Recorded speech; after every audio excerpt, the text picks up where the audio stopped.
Hello and welcome. This is the Greenbrier Valley Church of the Nazarene with your daily devotion.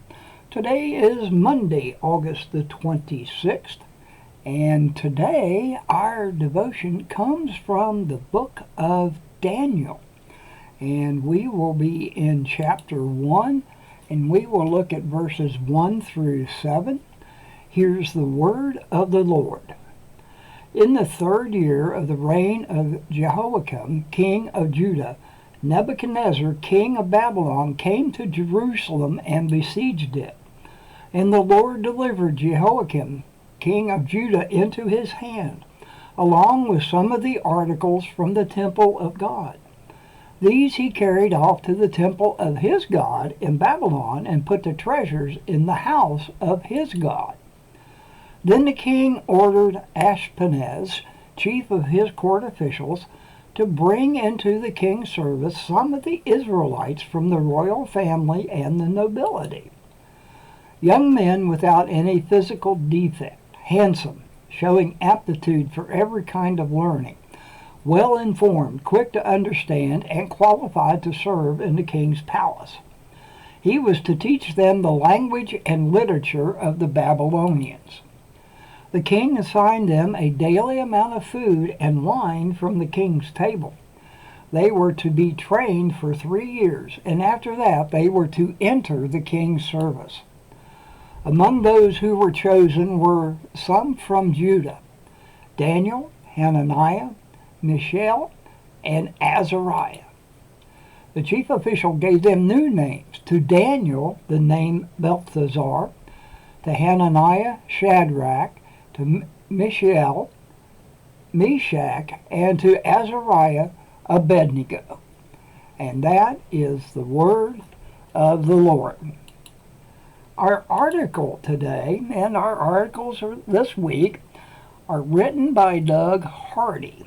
I should call him Professor Hardy because he is the professor at the Nazarene Theological Seminary. Here's what Professor Hardy has to say for us, and it is titled, "What's in a Name?"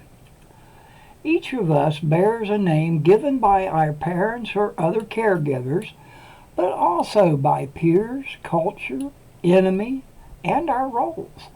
Take a moment and recall the various names that you have accumulated. What do they say about you? Which ones make you sad, angry, happy, proud? The 4 Israelite young men in today's story experienced what many of us do. When something changes in our circumstances, our location, or the people around us, we come under new influences. This is not, in itself, a bad thing. It's an important part of education. Sometimes it raises the question, who am I? Again, this is not in itself a bad thing.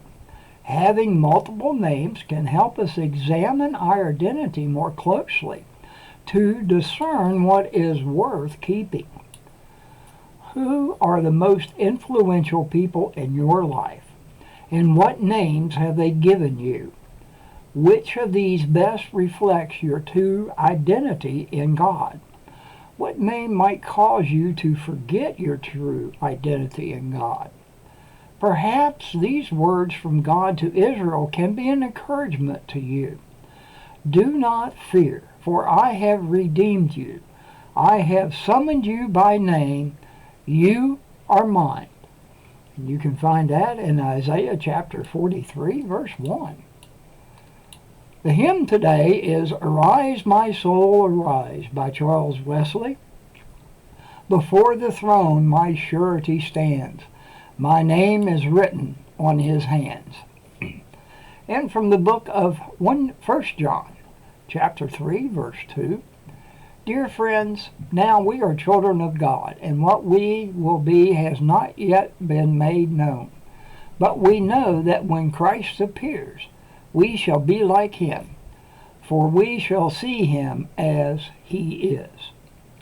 And that is your daily devotion for Monday, August the 26th. Have a blessed day.